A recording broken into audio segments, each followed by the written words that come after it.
In the tapestry of life, where every thread holds a story, America in black and white emerges as a haven for the voices echoing through the heart of our communities. In this podcast, we wade through the rivers of our collective experiences, celebrating the vibrant hues of change brought forth by the whispers of hope and the roars of action. It's more than just a conversation. It's a journey into the heart of our society, illuminated by the light of those daring to dream and do.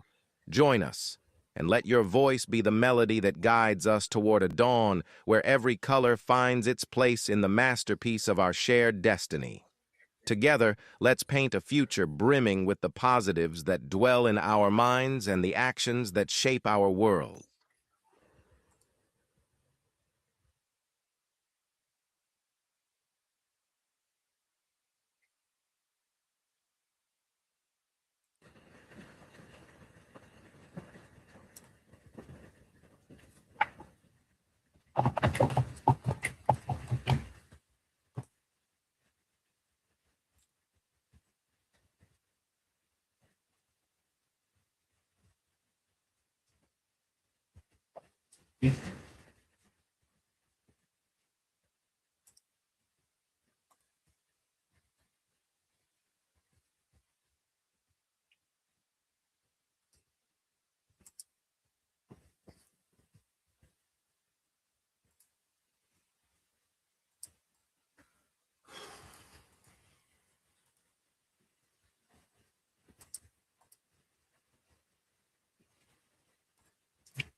Good evening, ladies and gentlemen, and welcome to another episode of America in Black and White.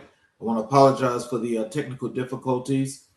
Tonight, before we begin the show, I'd like to do a Black History reflection of Mary McLeod Bethune before I introduce our wonderful guest tonight. Before the doors of opportunity were ever held open, someone had to build the door itself. Mary McLeod Bethune, born the 15th of 17 children to formerly enslaved parents in Maysville, South Carolina, did exactly that. In an era when Black Americans were systemically denied access to education, employment, and civic life, Bethune refused to accept the architecture of limitation. She walked into a world that told her she had no place in its classrooms, its boardrooms, or its halls of power. And she responded not with retreat, but with construction. She built schools, she built organizations, she built leaders, and in doing so, she built a future that present generations now inhabits. In 1904, with just $1.50 and unshakable sense of divine purpose, Bethune founded the Daytona Literary and Industrial Training School of Negro Girls in Daytona Beach, Florida.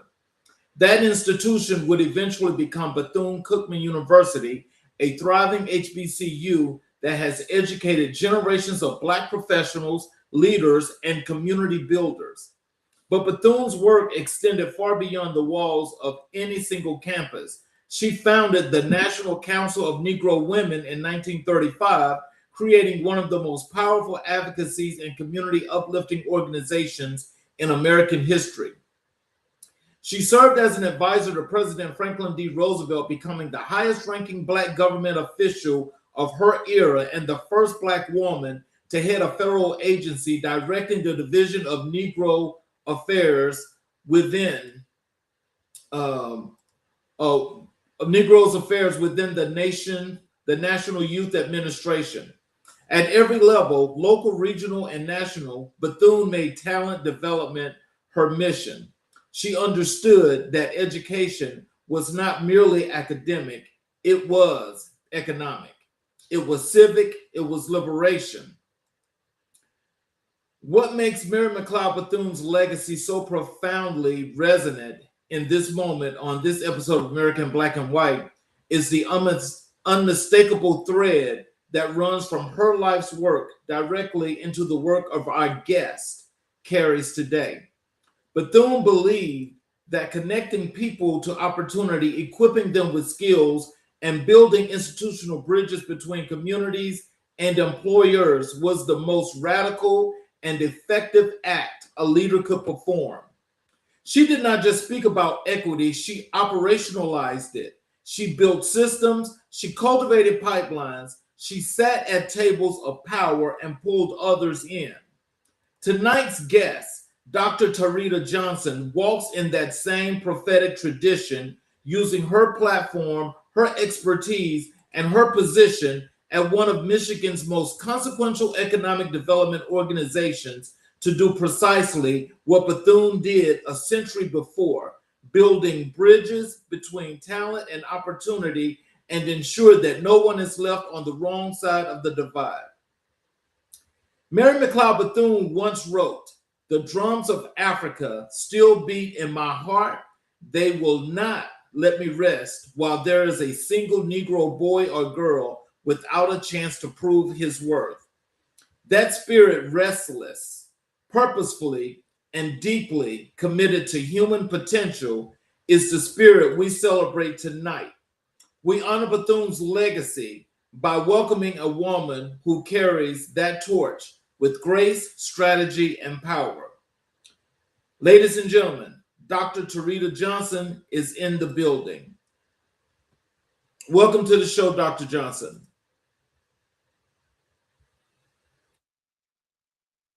Dr. Johnson?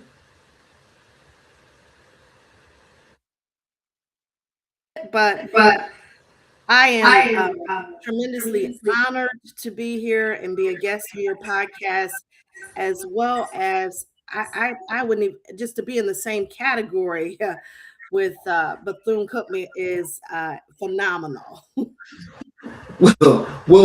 I welcome you to for that, and just thinking about the work that you do, which is something that serves our community oh so well, is what we appreciate, and I'm glad that you're here. So before we actually get into the show, are there any other things that you like to say to our audience before we start? Just that's it. Once again, it is an honor and a privilege to be featured here tonight and to just encourage you all. I believe that everybody is gifted and their gifts are not for themselves, but they are used to build other people and make an impact in the world. Yes. And so I like to start the show, as I do with every show, where I like to have the audience to get the opportunity to learn more about you as we get into this wonderful presentation tonight. My first question for you, Dr. Johnson, is let's start at the very beginning. Where did you grow up, and what was life like for that little girl who would one day become the leader you are today? I grew up in a suburb of Cleveland, Ohio. It's called Warrensville Heights, Ohio, a predominantly African American suburb. And I grew up with my mom and dad and a host of my big mama, my host of uncles and aunties who really grounded me. I grew up with a strong faith basis that I still carry today and such a respect for elders and that I carry on today as well. And so I was a very shy little girl, but I was around all of these powerful people in my family that were not afraid to use their voice in any instance. And I used to get embarrassed because I'm like, my mom, here she go. She didn't have one iota of, and still don't, of shyness in her. And she used it as she did so much work in the community, in the church, at her workplace, and just had a big heart and still does for caring for other people. And so that's how I grew up.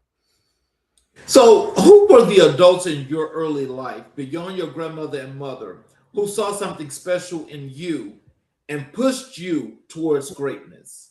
I really, that foundation was also with my father, my aunties, my uncle is strongly in the church. There were many women in my church. I remember when I was 16, we went to Spelman College graduation because one of our own was graduating, and she was the very last one to cross the stage. And so I had a strong influence of Delta Sigma Theta, which I am a part of that organization today. And I remember her strutting across that stage, and the keynote was Maya Angelou. Oh, So wow. I had many, many strong leaders, particularly in men and women, but there were many strong Black women that were older that poured into me and saw something in me, even when I couldn't see it in myself. Mm. So, when you were young, what did you think your life was going to look like? And did you ever imagine you'd be doing the work you're doing now?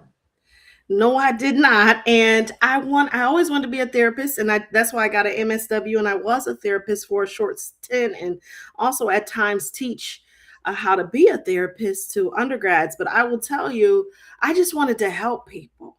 I had imagined people sitting on my psychiatry couch or psychologist couch. I just felt like as a young child growing up, I was very observant, and I had an old soul because I was around all of these women, my big mama, my mom, and my aunties. And whether it was shopping or fashion shows, they love fashion. And so, and during all of that, they would say things, and I would hear all of these things about the experiences that they were encountering as Black women in the workspace. And I would hear that at home with my father as well. And I felt like, gosh, I really want to make an impact, but I want to help people one by one. And so I just wanted to be a therapist, and that was the greatest dream I had. Take us through your educational journey from your undergrad years all the way through to earning your doctoral degree. What was that road like? Oh, wow. It was quite the road. I graduated. I was in National Honor Society in high school, and there was no there was no other choice in my household. You going to college. I have an older sister, and I grew up watching, a different world. So that was like, woo. And then my sister, when they had something called Little Sibs Weekend, and she would bring me up to college, and I got to stay in the dorms and do all of the things. And I thought, this is where it's at. I was over high school. And so I ended up going to Miami University in Oxford, Ohio. It is surrounded in the middle of nowhere.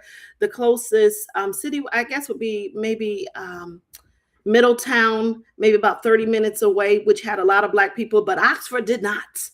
And and then a little bit further out was Cincinnati, Ohio. And I will tell you, boy, did I have an experience there. Good, bad, and ugly. Had a great education, a great support system, because in those days, when you were at a predominantly white institution, if it was another person of color on that campus, particularly a Black person, oh, we gonna know each other. We gonna speak to each other. I'm gonna sit down with you in the lunchroom. You name it. If I saw you, I'm tired of being the only one in the classroom or one of two. Listen, we gonna know each other, even if you didn't know you was Black. So just that was an experience for me. I got heavily involved on campus in many different activities, and I started to shed, like, I'm not really so shy after all here. And that's where I kind of like developed and was pushed to develop. I had some experiences there and watched other people go through some experiences that pushed me to learn how to amplify my voice. My mom would say to me, either you're going to learn to use your voice and not always be so nice now, or you're going to learn to use it later, but you're going to use it. And so Right. that was Miami. And then after Miami, I got married and moved to Savannah, Georgia. And I worked at Savannah State University, was a HBCU in Savannah. And that was also a wonderful, wonderful experience, but different experience as well. Then I went on to, I worked a little while And then I had always wanted to get my PhD because remember, I wanted people on my couch. So I knew I had to go all the way academically, but it took me a long time to actually get there to figure out exactly what degree. And so I just finished my PhD. I graduated in July of 2025. It was confirmed in March of 2026. So I am a fresh doctor. And then my MSW, I've had that quite for many, many years, but it took me a while to get through the process of the PhD program, but I am so thankful for it. And I went to Azusa Pacific University in California to do that. Oh wow! So with all the college experience, being on the campus from your being a young lady to being the person that you are today, tell us about those experiences that what you learned from those experiences that has made you the great person that you are today. I realized that there are in many roles and opportunities, which was the case for me, you may have to trailblaze this as the first one. And with that, I believe to whom much is given, much is required. So the responsibility is really not just about me, it is also about the impact that I am to make when I'm in the seat and how I use my voice behind closed doors, also publicly to elevate others, especially those that are on the margin, and to stand by social justice. I learned that through these different experiences from my undergrad. It wasn't easy. It wasn't always an easy road. Many times I was maybe the only Black person in the class, or one of two or three, you know what I mean? And so I had to have a foundation. That's really important to me. So I leaned a lot on my Christian and my faith background, and that foundation, that was everything, because there were days that I didn't know, uh, because of the climate, sometimes because of different uh, situations, whether it was racist situations, even though there were many wonderful people in that school, I got a really strong foundation and a really good education. And I have many, many great friends who are all very, very successful.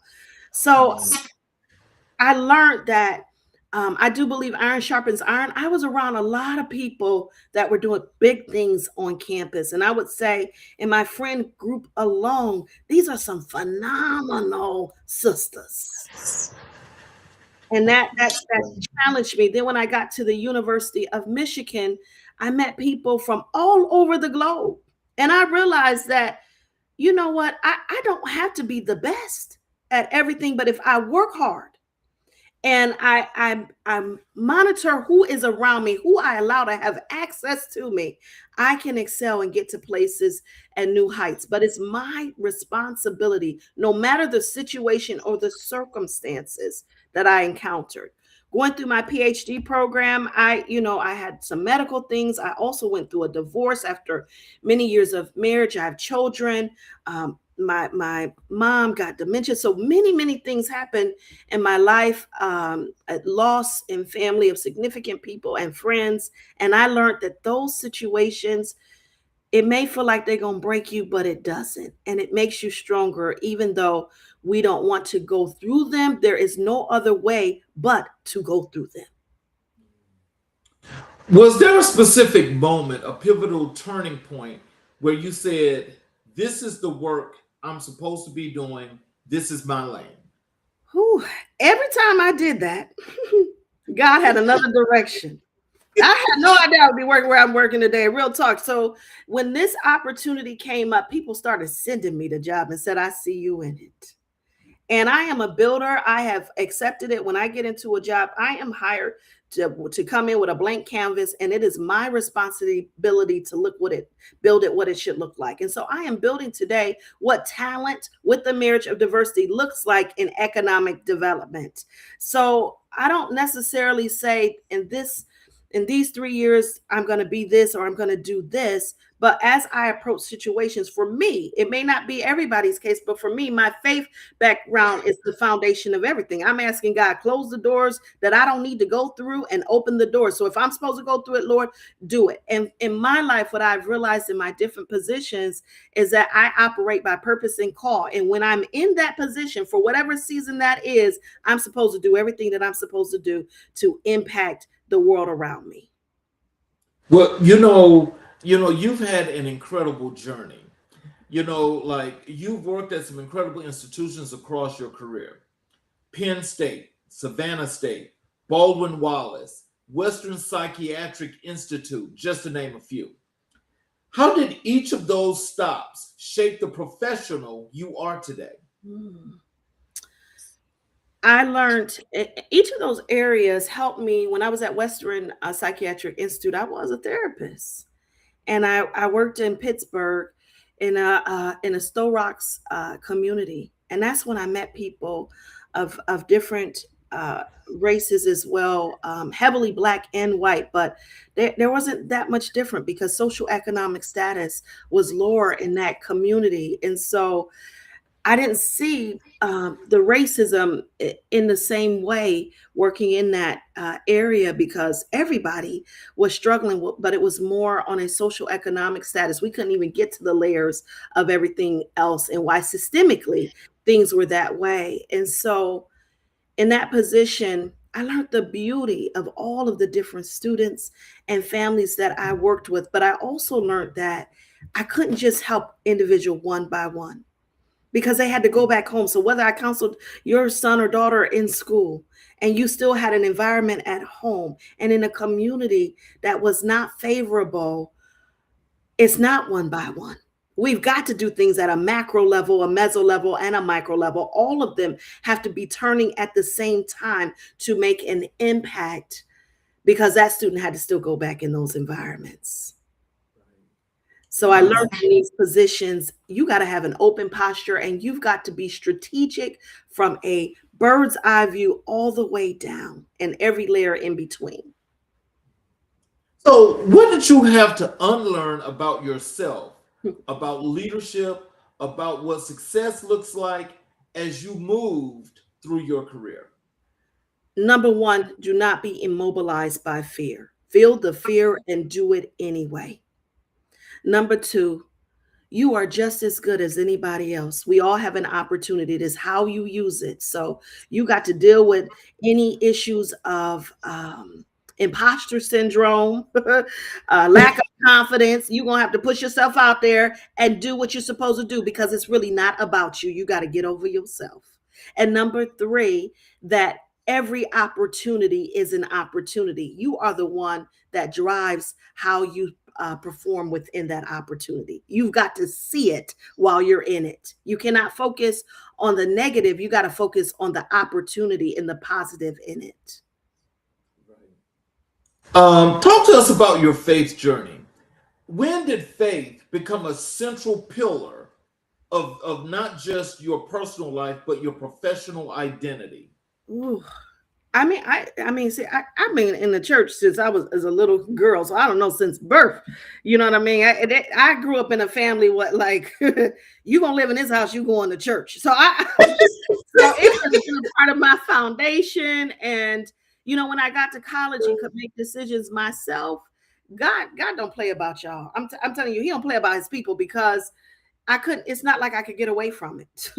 It was somebody picking me up for the church bus, with the tambourine and everything, saying we picking up everybody. Be down here at 9:00. We going to church, and we may be in church all afternoon. We gonna feed y'all afterwards too. And I like that good meal because I didn't have home food. I had food in the dining hall. Even though it was decent, it wasn't like home, right?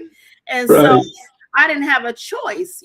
Recently though, I go to Lighthouse Full Life Fellowship in Greater Grand Rapids. That church was founded by Marvin Sapp, and now the bishop is Bishop Roy Marshall. He just became a bishop a couple weeks ago, and we're really excited about that. And through that process, you know how you sit in a pew, and I always served, but I had never thought that I would be a minister. Number one, I never wanted to be married to one or be one.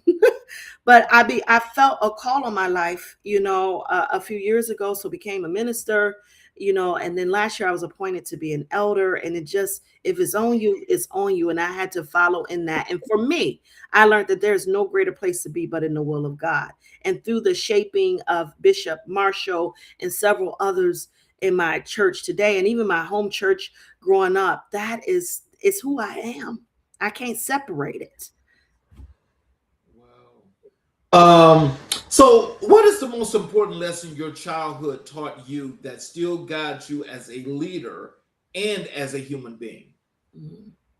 You have a voice, use it to impact others. I watched my family members doing this. I would be riding around with my mom, and I'm like, she always extra. We would like be going to nursing homes. I'm like, who is she? Made the nursing home ministry her own ministry. We was always visiting somebody. I'm like, can't we just go home after church for once?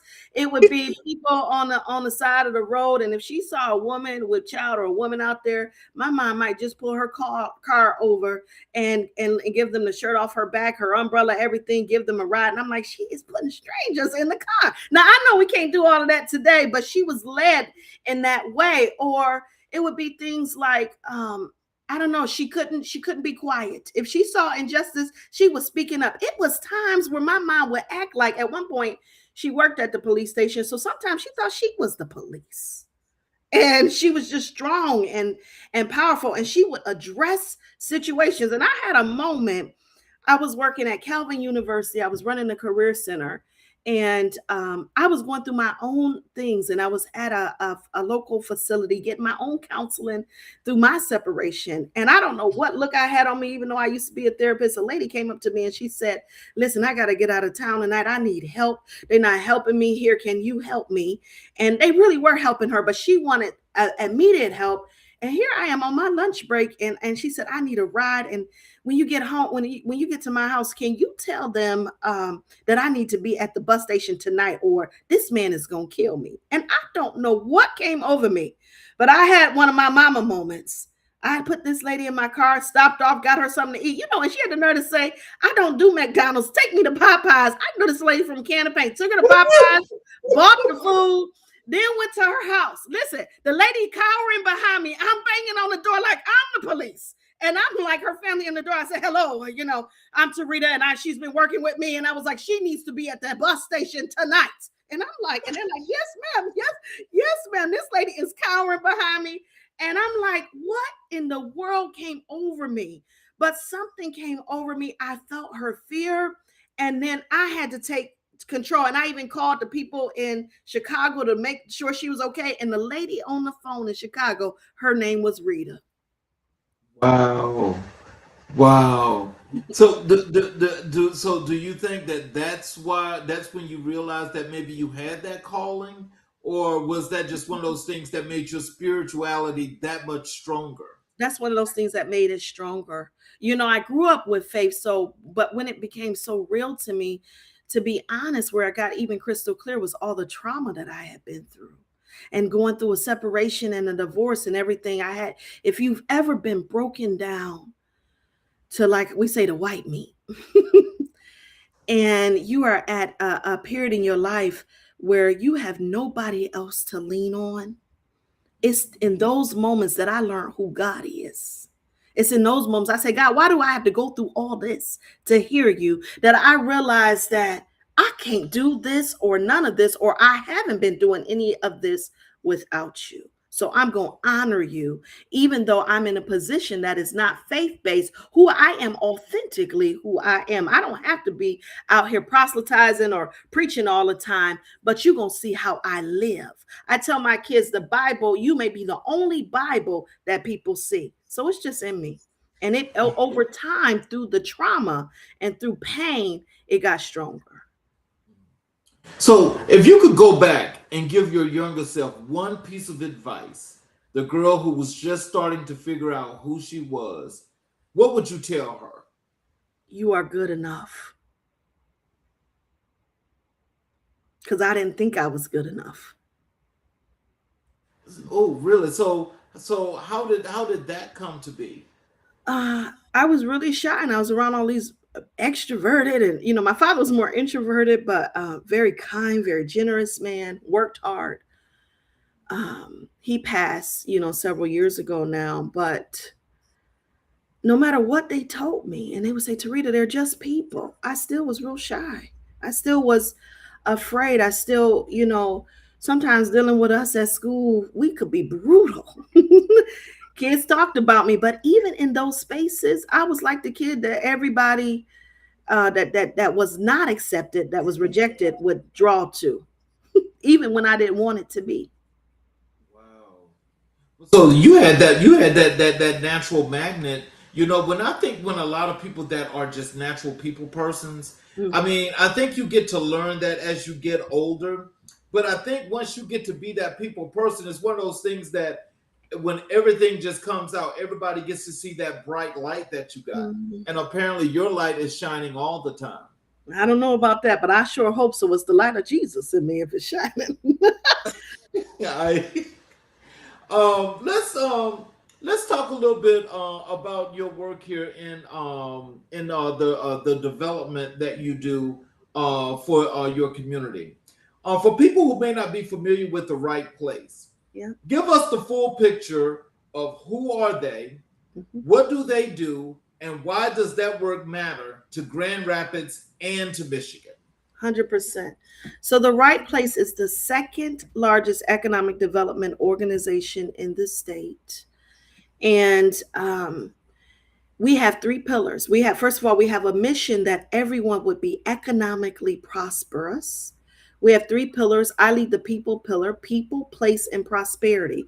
Prosperity is traditional economic development, business development. We have people that go all over the world and they will meet with folks. Let's say they spend 2 weeks in Europe, for instance, and they may meet with 40 companies, and their role is to bring back companies to greater Grand Rapids area. And we've brought many here. We've been in existence since 1985, so that those companies can bring jobs here and help to be economically prosperous. Then we have place, that's traditional community development, everything that would make a person want to stay in an area. And they do many things under that umbrella, such as working with municipalities and making sure that even in rural communities and areas there is broadband. Or, one time I was at the largest uh, producer of organic eggs, and they were like, "Oh, you all helped us build a road so that the trucks could get here for to deliver." Largest producer of eggs, of organic eggs, for many major industries in the country and even in the world. And then, people. I lead, my role is a blend of talent and diversity. So I am the bridge builder, the connector, my team between those that work at entry level. They may be in K through 12, community college. They may be work-based organizations or workforce development orgs, plus the diversity organizations. I am that bridge builder with all of the employers. And so, Wow. Go ahead. I'm sorry. no, no, no. And so we have people, place, prosperity.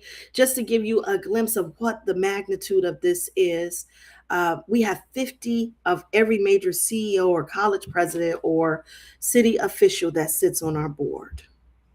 Wow. So you guys do a whole lot. Mhm, mhm. Whole lot in the community to bring here, to make sure that they're working with the state, make sure there are tax incentives to bring business here, companies here, and we are 100% nonprofit. So these different organizations that are stakeholders pay into the organization, and we're in the community doing the work. In the talent arena, we do many things. We focus on talent attraction, so bringing people that are not from this community in the community. So, for instance, this summer we had an internship program with over 500 interns. We had a conference, we do a podcast, we do many social activities, and we had interns that represented 90 different colleges and universities throughout the country that were here interning. Probably the largest internship program, definitely in the state, but probably in the Midwest. And we do a number of other things. We do talent visits at this organization as a whole. We see over 600 companies a year. We are connectors, bridge builders, things of that nature. So describe your role as SVP of Talent and Diversity in your own words. What does the typical work actually look like for you? It is different every day. If you follow me on LinkedIn, you're going to be like, where is Waddle today? Very active on LinkedIn, do a lot of things in community. So I speak, I do a lot of public speaking. I personally will visit about 50 companies this year. I'm going in and I have an assessment that we created called My Talent 360. We're assessing, I thought of 3 areas and overlaid with diversity from what's your employee brand? Well, how do you source and recruit talent, and how do you retain talent? And I'm connecting these leaders. I have a group coming in of all of many of the top chief HR officers slash diversity officers that's coming in so that I can tell them about our strategic plan. We just in February of this year launched our new 3-year strategic plan. And I'm going to tell you something. We had over 500 people speaking to that plan, representing the various different groups, employers, community-based organizations, and higher ed institutions. I may be at a company, I may be speaking, I may be doing a workshop.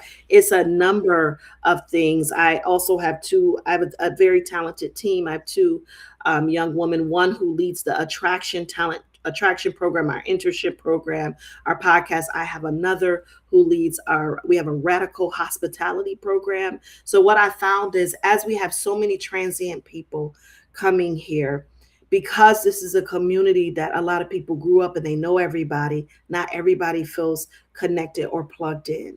And so we have we call it radical hospitality program, where we do programming to connect people and lots of different subgroups that we're going to launch. And we've had 3 programs already this year. And we've had at least 50 people from literally all over the world that are living here today coming to connect. It's one of the most diverse programs that we have. Tomorrow, for instance, I'm starting the day off. We have a leader circle where we have different leaders from different organizations coming to Frederick Meyer Gardens. We're going to see an exhibit, and they learn a little bit deeper insight about what we're doing in economic development, and they stay close to us. And we each as executives have a group of them that we're responsible for. And I just had my group at the office doing lunch. I break bread with a lot of people. Breaking bread yesterday and telling them what the talent landscape looks like for Michigan. We released a 2026 talent report. So I had an event around that where we had all of these different leaders at the embassy suites, and I went over all the statistics of what's happening in a national landscape for talent, all the way down to our local level, and how they can make impact. So it is a number of things. Later on the day tomorrow, I'm doing a candid conversation, which is a fireside chat with a chief talent and culture leader for a bank. And we're going to talk through how she retains talent. How does she attract and retain talent and become an employer of choice? So every day for me looks different. So you're essentially connecting employers, educators, workforce partners, and the state of Michigan into one cohesive talent ecosystem. Yes. How do you hold all of those moving parts together?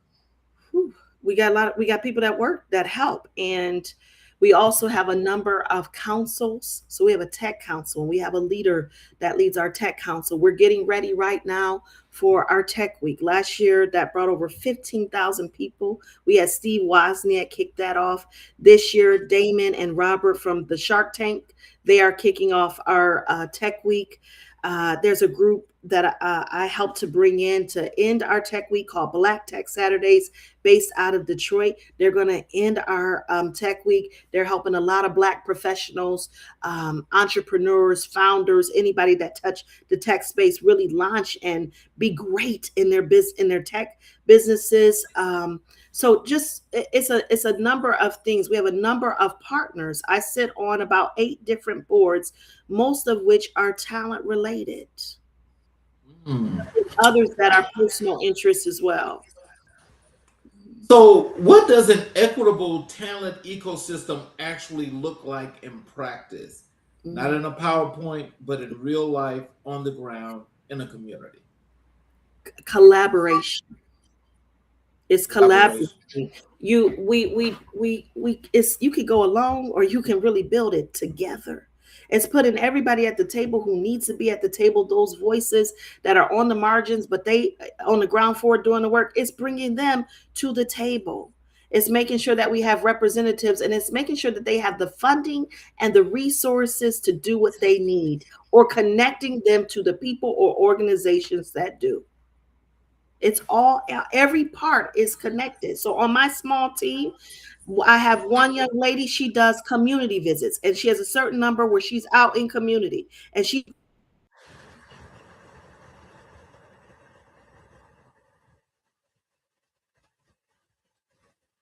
Your internet is frozen.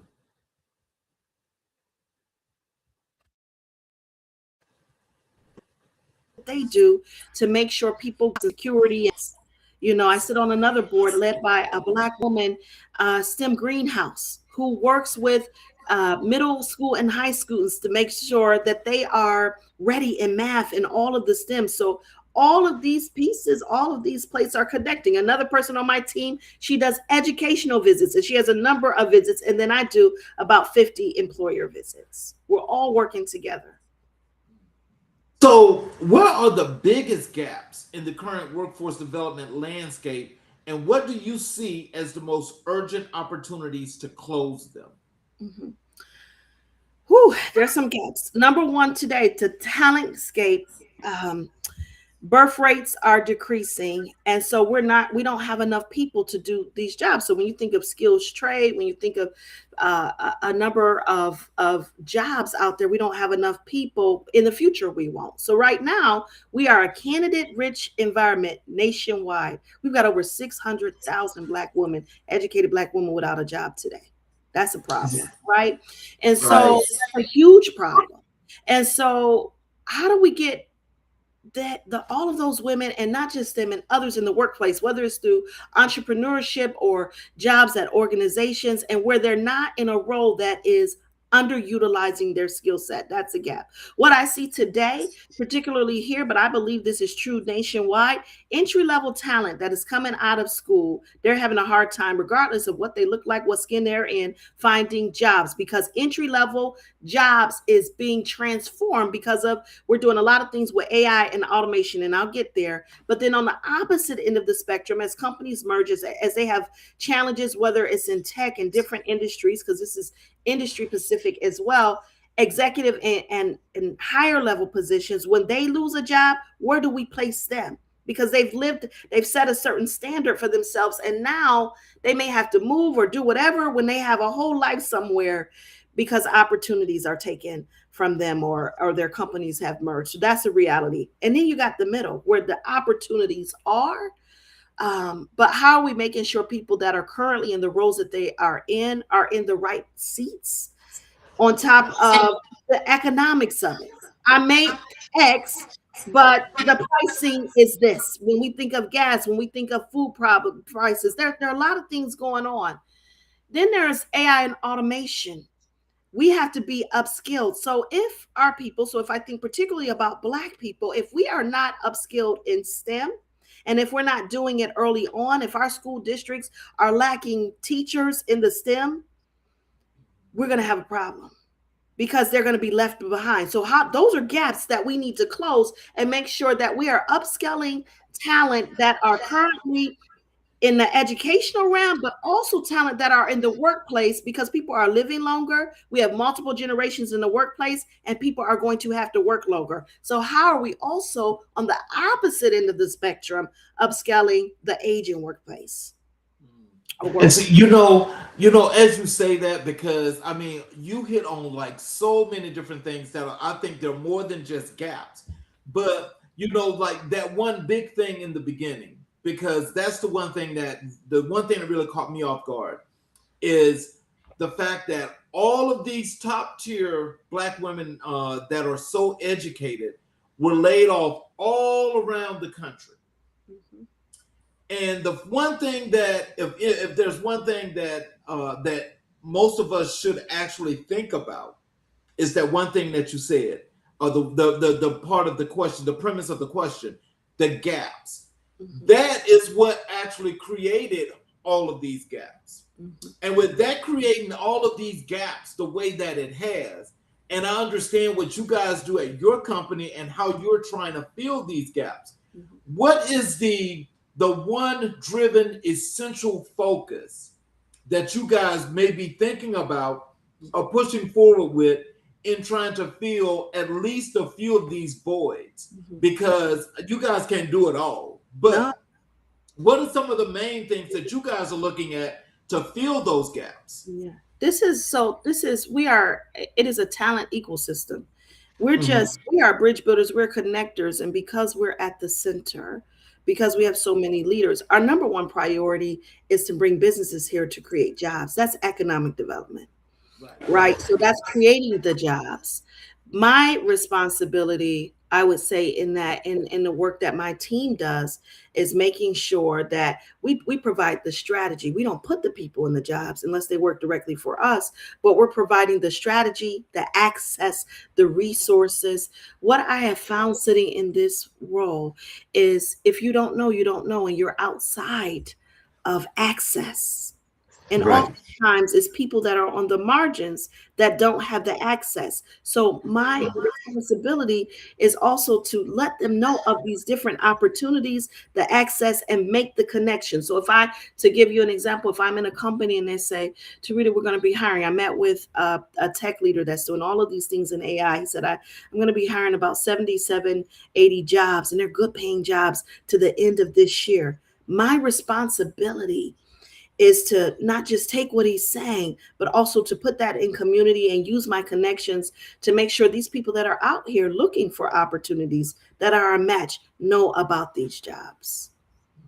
And then all of the other resources, because it's not just about getting a job. For some people, it is. I sit on also a board called The Source and West Michigan Works, and it's also about, do I have what I need? So once I get on the job, I stay on the job. So if I have food insecurity, housing insecurity, if I'm dealing with all of these different dynamics, what are the resources available for me?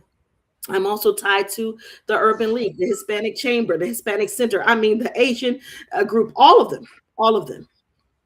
Wow. Well, see, yeah, your hands are definitely full.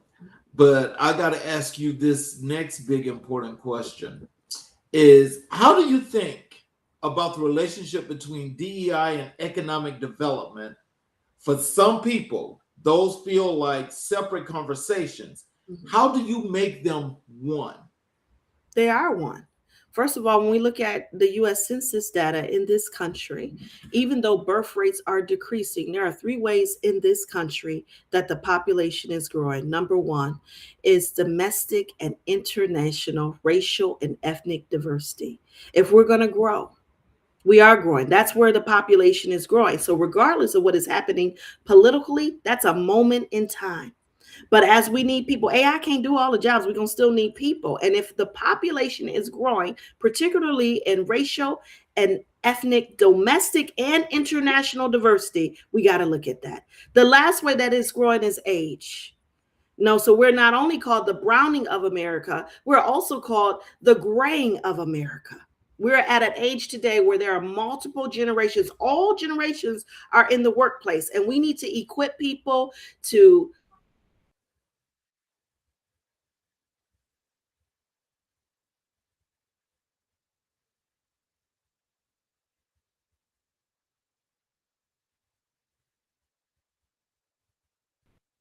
separate diversity, equity, and inclusion landscape in the economy, because who you think gonna do all these jobs? Because that is where the population is growing.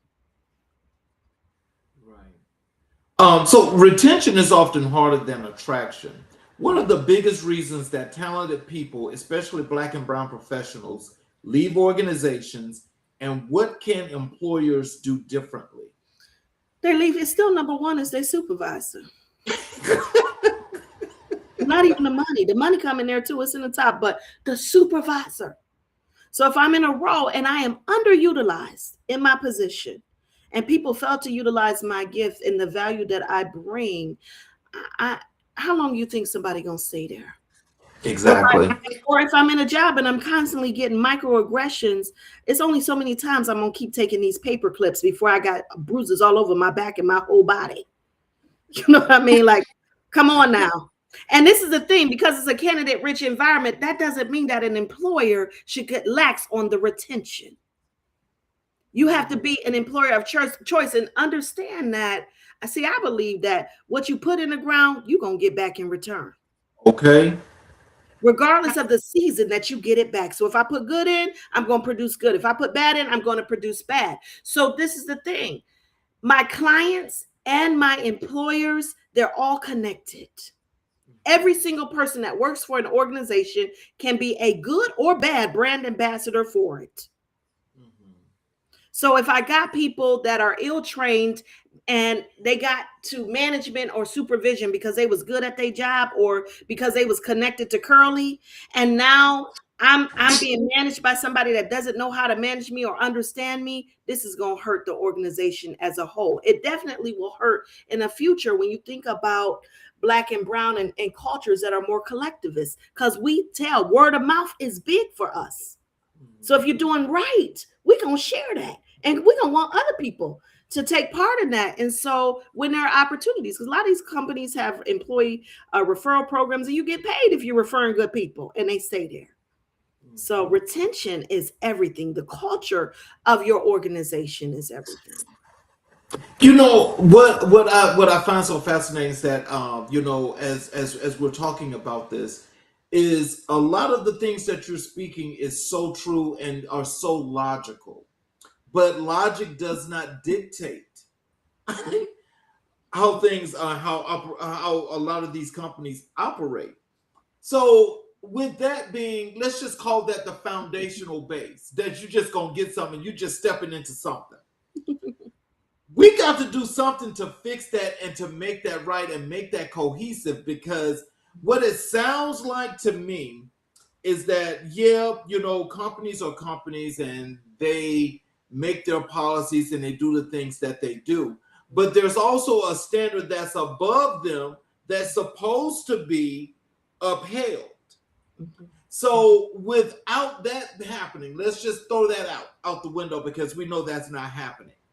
What is it that people, good, talented people, that should be in a lot of these places are not getting these opportunities? Because a lot of people, and let's just call this a fact, a lot of people do not care about being entrepreneurship. They just want a job, and they want to do what they have to do, and they want to live their everyday life and be happy.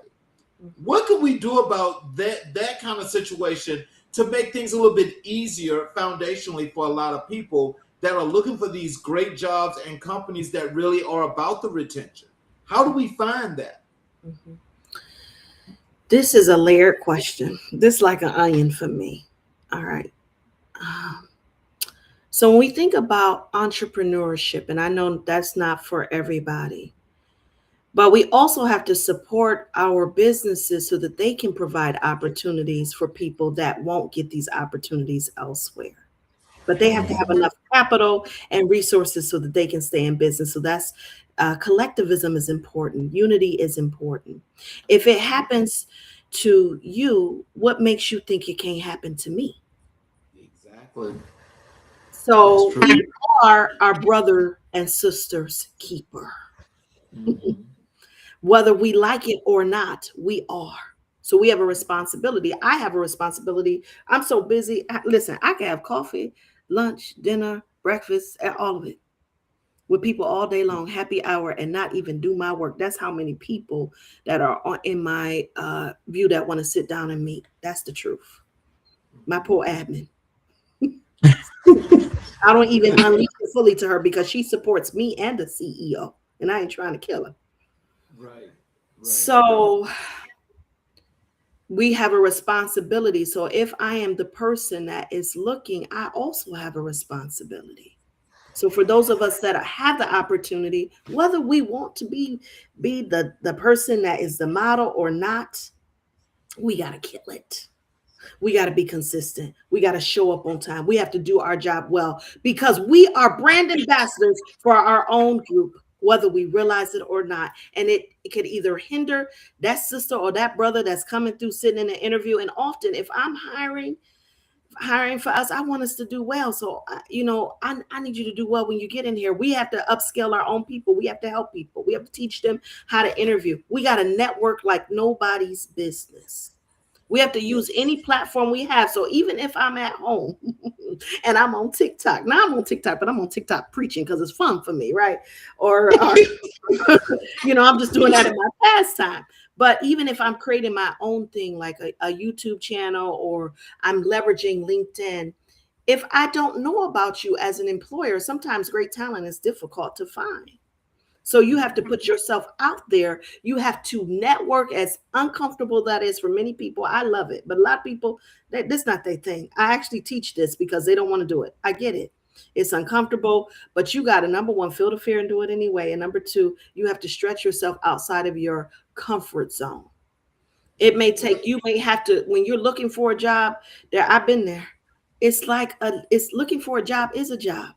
I've been there where I stayed in the library for 8 hours every day, applying, connecting with people, getting on LinkedIn, asking for informational interviews, getting discouraged, but I got to get back up again and I got to keep doing it. And you like, I did all that and I still can't get the opportunity. Now, for me, that's when I'm really leaning in my faith, because I can't trust man. I got to trust God to give me the opportunity because he gifted us. So there's opportunity for us. And I know not everybody is faith-based, but for me, that's number one. So, what is the conversation you most wish corporate leaders in this country were having about workforce equity right now, but aren't? I wish they would go back and not look at us as at diversity and equity and inclusion as a 4-letter word.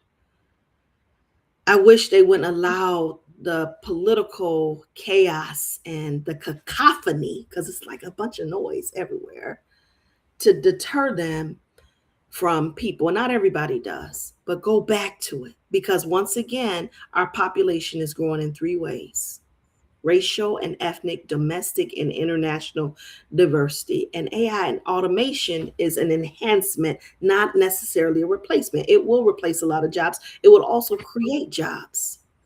And so we have to equip people. So I wish we could go back to these conversations and we could make sure the funding is available for people like Dr. Kelly that I work with in STEM Greenhouse, who's educating our students on the STEMs, particularly Black and Brown, making sure, because right now, today, when we look at the educational layout of it, a lot of them don't even have what's qualified for math proficiency beyond a certain level, making sure people can read the basics. So we got to go back. I can't just deal with the people today. I got to go all the way back from K through 12, and I got to see what's happening. And are they being left behind? Let's make sure they have the digital literacy, the STEM proficiency, the English proficiency. I wish we were having these conversations, and some are, because I say there is a short-term and long-term response to talent. What is my organization doing for the long term? Because long term is reaching all the way back through K through 12, all the way up, but also not forgetting about all of those people that are unemployed, or people that are sitting in community, going to the Urban League, going to the Hispanic Center, going to these different groups and association, and they're trying to upscale themselves. I can't forget about them. I wish we're going back and having those conversations. I wish there was more unity across races. None of us can do it alone. We need everybody. And for me, heaven is going to be kingdom. It's going to be everybody. So if I'm cutting off people, then I'm not who I think I'm going to be. You think I'm going to get into heaven? Well, let me ask you this, because with this being so prominent at the front of what's happening in America today, the one thing that I think about, and I need you to help me out here, is because, I'm not hearing you, but I'm listening to you. And I definitely understand, what needs to happen, where it needs to go, and why it needs to get there. And so, you mentioned earlier about those that saying that they're doing the work, but they're still not getting the opportunities. Mm-hmm. Now, again, as we go back and you say, let's break it down into the layers, where you got the people, you got the company, you got the profits, you got the jobs, you got the environment, you got the community. All of that feeds together. So as it comes together as one, but you got one that's essential, the one that's supposed to be supplying the power is not supplying the power to all. And for me, it looks like, and it seems to be a purposeful thing. Mm-hmm. How do we get people to connect themselves to each other in order to try to create a better situation? This is my question. What are you willing to do to fulfill the purpose in your life and to get that opportunity? What are you willing to do? Okay. Because sometimes you got to do things and push yourself so far out of your comfort zone. And I'm not talking about doing nothing crazy. I'm talking about it takes a lot of stamina. It takes a lot of putting yourself out there so that you make the connections. Sometimes you got to build your own table. But once you're at the table, you can't sit at the table alone. That's boring to always eat. Now, sometimes I like eating by myself. But listen. Oh, Lord. Okay. But sometimes I need a break. So I got to know when I need to retreat, but I gotta do the research. I got to figure out what are the organizations where I live. So if I live in Atlanta, what are all of the different organizations and inroads? Who do I need to know? I can't do bare bones. I can't just apply online and let my resume go in a black hole and then I never hear back. I got to get on LinkedIn. I got to find connections. I got to go to networking events. I got to share a little bit about myself. I may have to do community service because the best way to get a job is to be seen in community doing and giving to others. If you give back to others, I promise you, even if you don't believe, God will give back to you. But I got to ask myself, what am I willing to do and what can I do? Because not everybody is going to have a closed door. It can feel like that, though.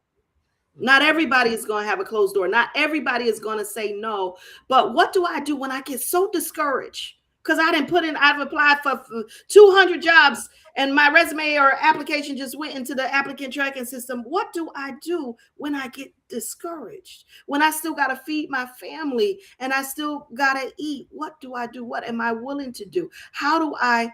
Well, you talked about Bethune-Cookman. What did our ancestors do? They formed their own. We cannot give up.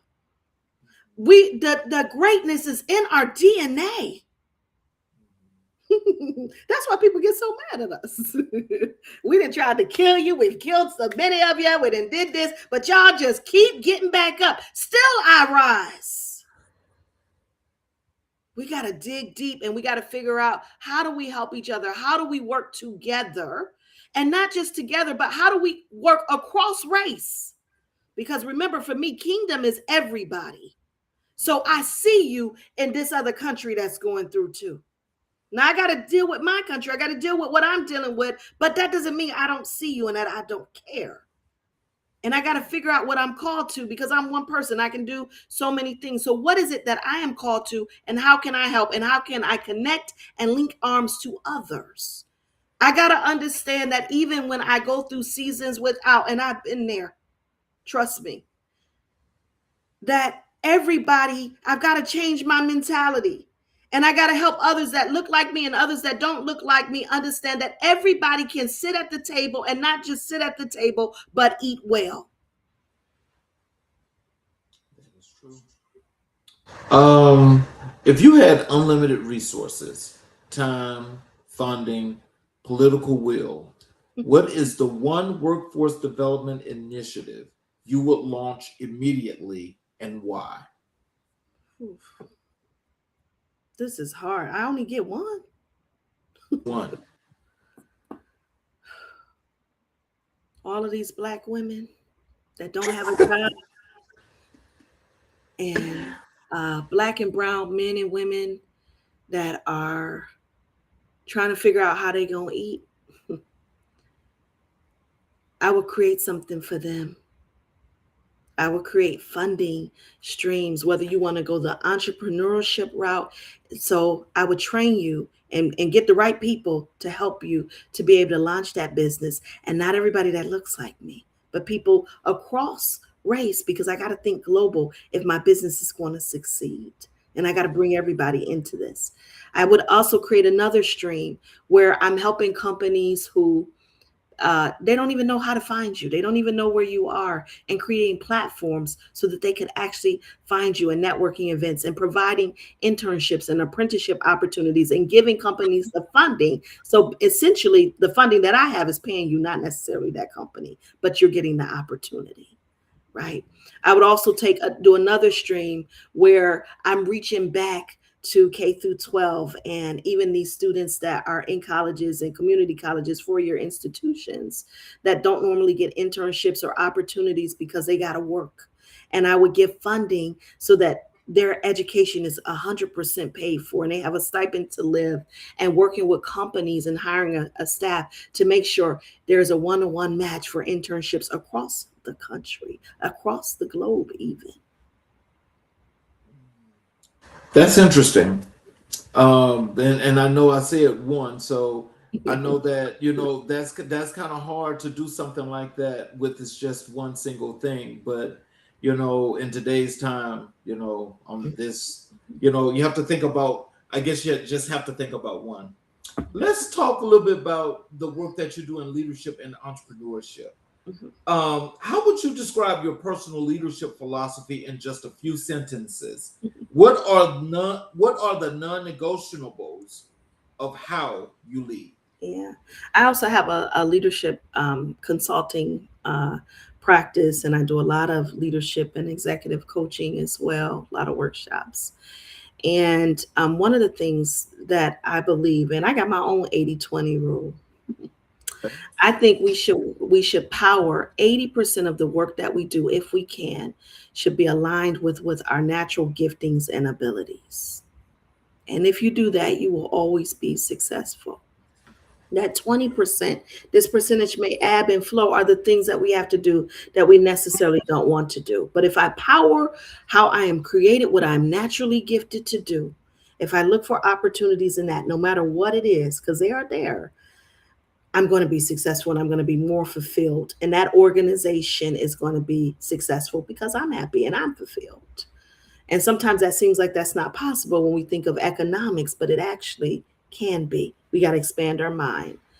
Number two, I think the number one leadership thing that people need, that for me, is self-awareness.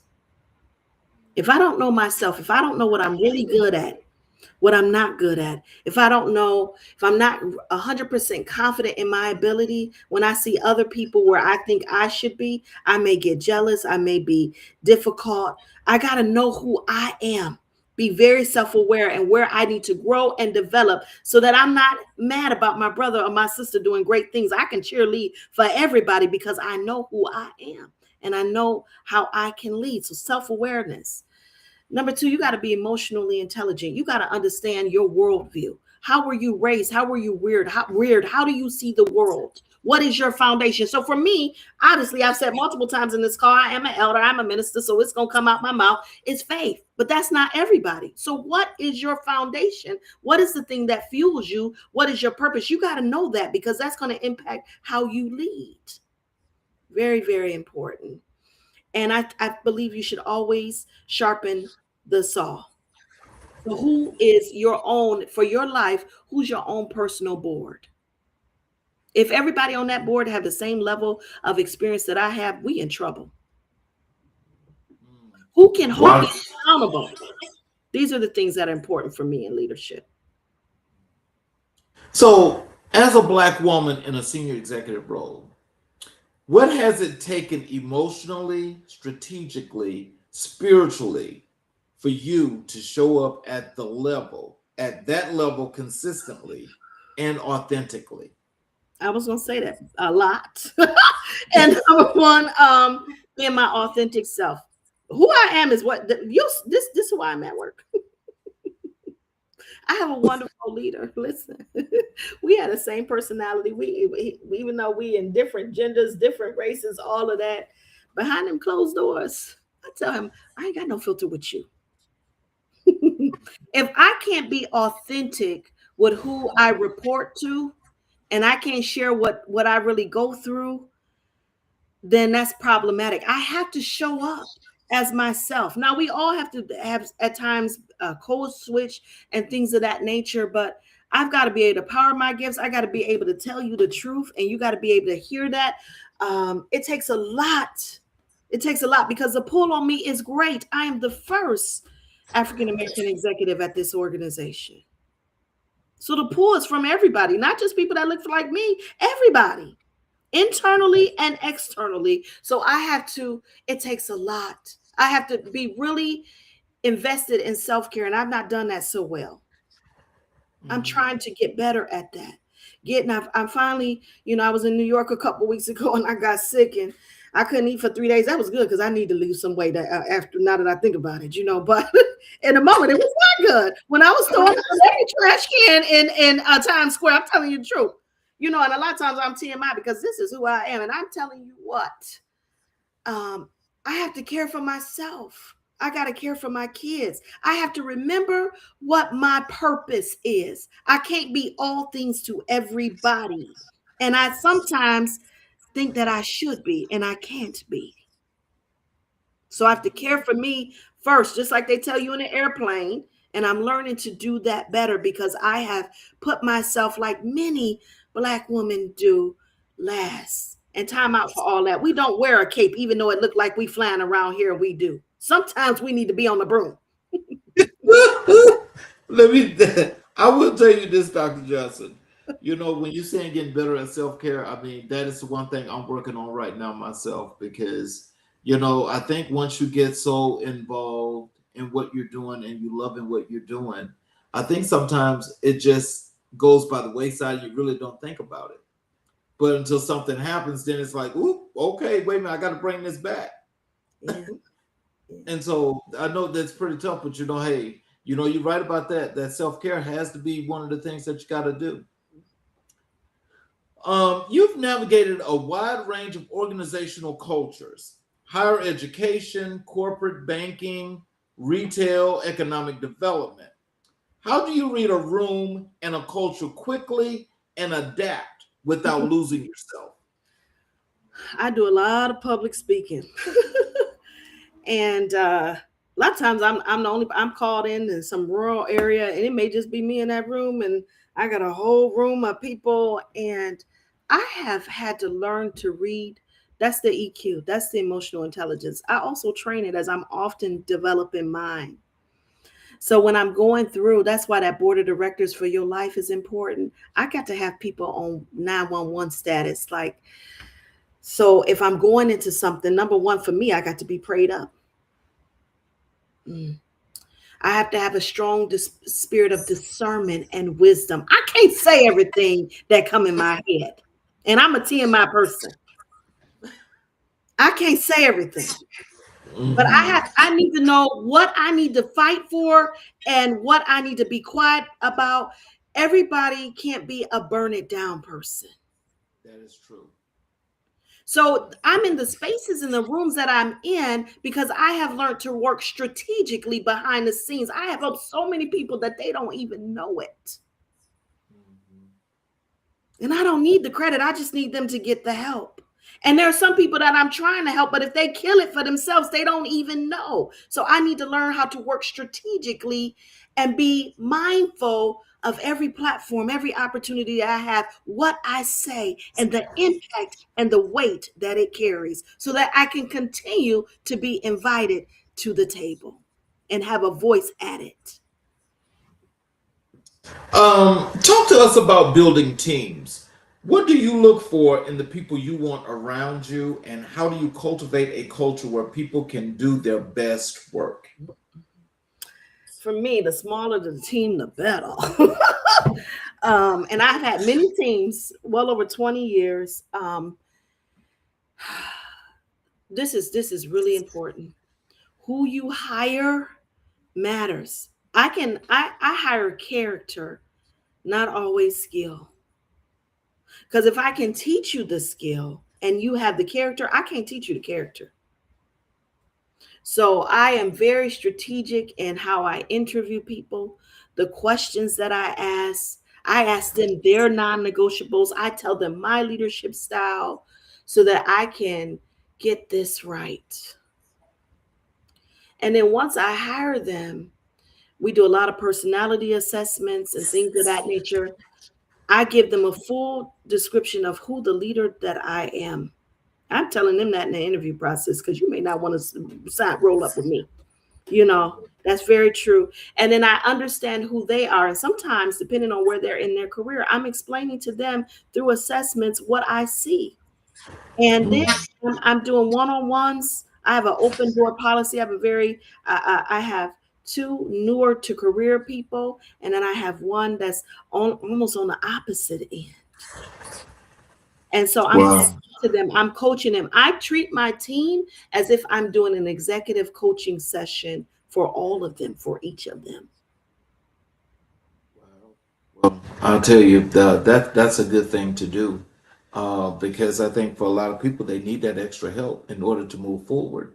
But when you get to that part where you're doing that, and let's just say, let me just play devil's advocate because not everybody comprehends well. No. How do you deal with situations like that? Yeah. You got to understand how they do comprehend. This is why character matters and hiring, getting it right, because everybody not a fit. That's just the reality. Everybody lives like you can't do it. You know what I mean? Some of you wouldn't hire some of your family members. You didn't learn. Okay. So you got to be really strategic in how you interview, and that process has to be pretty tight. But once you're on the team and they're not comprehending, how do they comprehend? So I whiteboard a lot. I spend a lot of time talking with them. We read leadership books. I mean, when I tell you I'm executive coaching my people, I'm executive coaching them, each and every one. We create goals together. So I can hear, and if they're not getting it, what are they getting? What are they hearing that I'm saying? And reflecting that back to me. And I'm also assigning them work that powers their giftings. Because if I'm powering their giftings, even giftings that they don't know, but I see, they're going to excel. I have a phenomenal team right now. But I will tell you, I spend a lot of time with this team. We build together. I like that. Have you ever been the only Black woman or one of very few in a room of decision makers? Always, every day. So how do you handle that, and what would you say to the other Black woman facing that reality right now?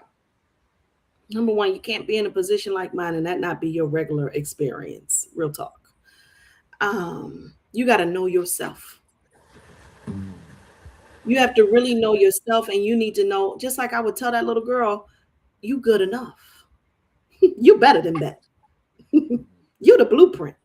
Now go in there and do your job, do your thing. Use your voice where you need to use your voice, but also have an open posture and learn, because you don't know everything and different people move differently, and you got to glean insights for them. So if you have the privilege, because it can be a privilege to be in these rooms, how do you also create space for other people that look like you and others that are different to be in those rooms by how you carry yourself? That's interesting too. So, like in said situations, though, I mean, like in having to make the difficult decisions, I mean, are those decisions really difficult, or do you just like make a decision when it just has to be made? Do you think a lot about your decision making? Let's say you've got to tell somebody, "Hey, you got to go." Do you think about that, or do you just do it and be done? I think about that. I think a leader is strategic and should be intentional. And if you got to let somebody go, that's their lifestyle, that's their livelihood. That should not be done lightly.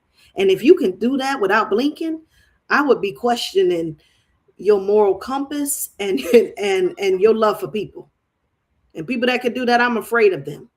Every time I've had to let somebody go, that hurts. But that don't stop me from letting them go if I realize this isn't the right opportunity or situation for them. I have to think about it for the benefit of the organization, the benefit of my team, but also the benefit of them. So if I exit somebody, I should exit them with integrity so that they still have their decency in order. What does entrepreneurial thinking look like inside a large organization? And how do you innovate and take risk within an institutional framework? I told you I'm a builder. So if I'm hired in, that's what I'm designed to, that is how I'm created. That's what I do. Whew. Your credibility, your experiences, you got to stand on that. The research, you got to stand on that. You put these proposals through, and you cannot be afraid to innovate and try different ideas and expose them to everybody. I have had to present to these 50 leaders several times. Several times. My strategy, what I'm doing, our strategic initiatives, all of these different things. I can't be afraid. And if I am, I got to feel the fear and do it anyway, like I said. But I have to stand on my years of experience and what I know and my credibility and the research. If I was immobilized because I don't think I could innovate, I wouldn't be able to work in any of the jobs that I've worked in. I am an innovator. Now, my mind works in ideation, and I have teams tell me before, like, could you turn it off sometimes?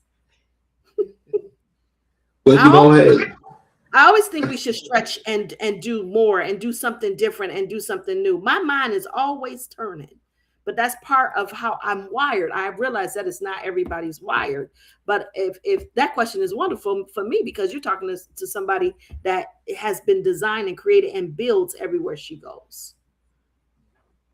So, what is the hardest leadership lesson you've ever had to learn? The one that cost you something but made you better? Oh, everybody not gonna like you. Period. Matter of fact, everybody that look like you, they ain't gonna like you either. You want people to respect you, but even then, not everybody is gonna respect you. But if they gotta work for you, they better respect you. And everybody that you help won't appreciate it. I gotta put in good things in the ground, and I gotta understand that the blessing and the benefit may not come from the people I help, because some people won't appreciate it or even realize it until you're no longer in their presence. Yeah, then they too will be all right. Leadership is lonely. You've had mentors and sponsors throughout your career.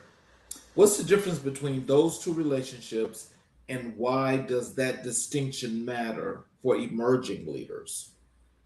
I had to rephrase what I think a mentor is, because I can't go back through my career outside of my mom and Big Mama and say my dad that I had official mentor where, like I am to people today, right? I can't, where we met for coffee or lunch regularly or whatever. I didn't have that. However, I had many people that gave mentoring moments. And sometimes I give people mentoring moments. So I had to redefine what mentorship is. A mentor is a person that usually will walk alongside you and coach you.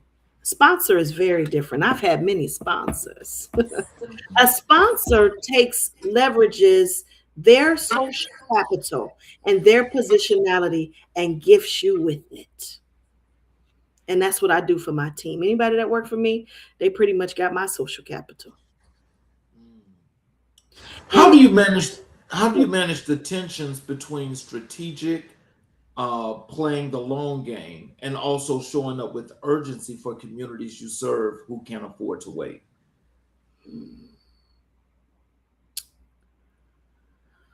Whew. It depends on the circumstance. Each circumstance is different. That's a hard question because I have to move as that circumstance arises. If it's immediate, then I have to pull on resources to help those communities get it done immediately. If it's long term, then I have time to plan and prepare. And everything that's good oftentimes comes from being processed.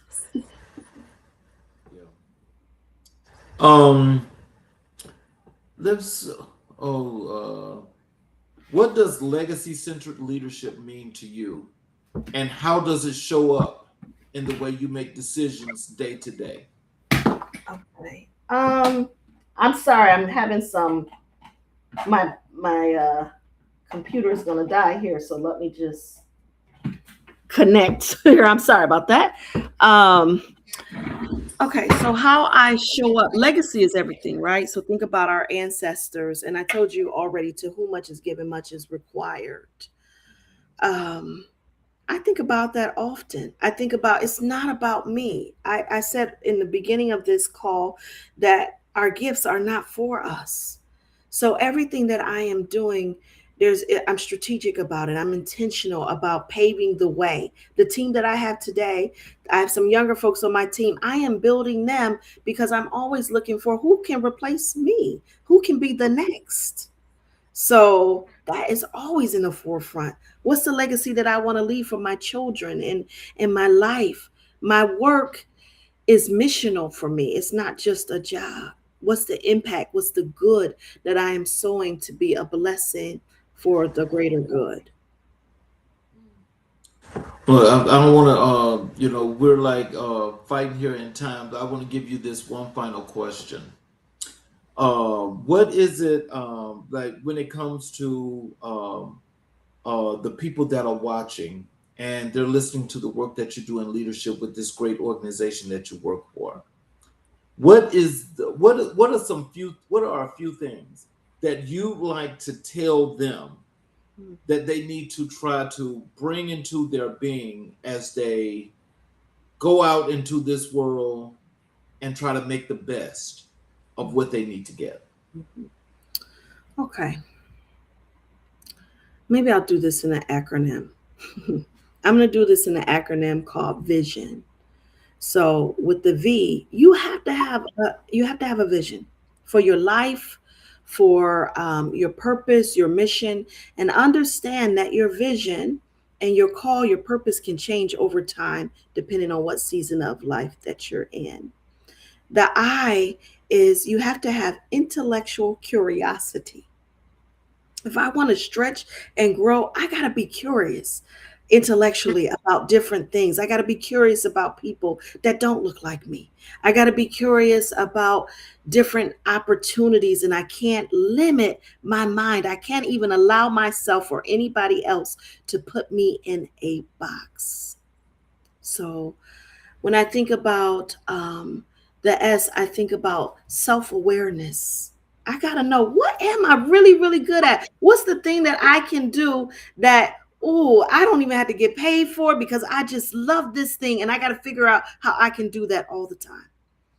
And then when I do another I have to have integrity with things that I do, that it matters what I do when even other people can't see me. It matters what I think, what I do behind closed doors, that I have to uphold my integrity when I know it's only God watching. The O is I have to have an open posture, right?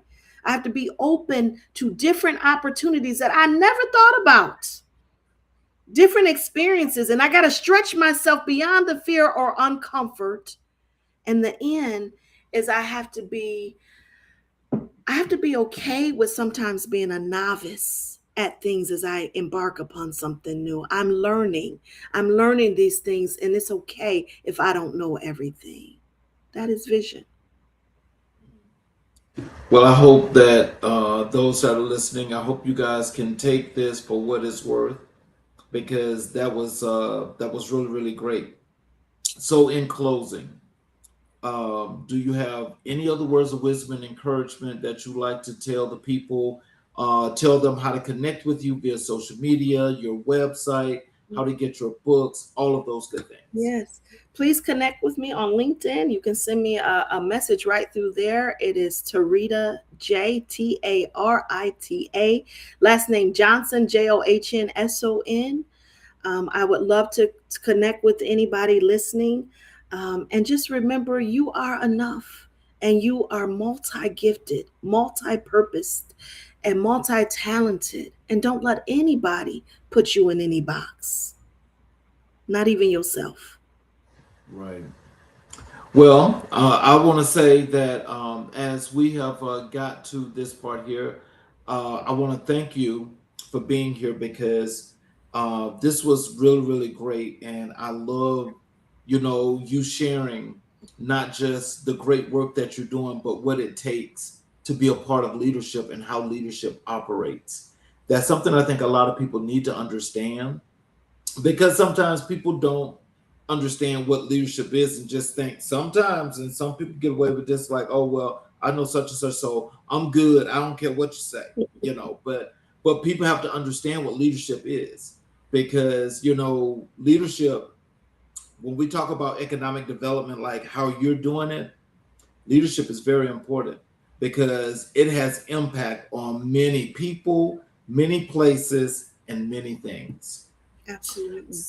So, for all of you that are watching on all of our channels, especially the YouTube channels, if you're a first time listener, and for those that have not yet, I would ask if you would please support us by subscribing and enabling all notifications to all of the YouTube channels. And you're able to go back and watch all of our previous recorded shows where all of our previous leaders and professionals that have been here have left lots and lots of wisdom for you guys to get an understanding as to not just building yourself, but building community. So in closing, I want to thank you guys again for being here. Join us again tomorrow night, same time, 6 p.m. Eastern Standard Time, as we have another great show of American Black and White. I'm your host, Charles King. You guys have a great evening. And Dr. Johnson, if you can you please stay around for a few minutes?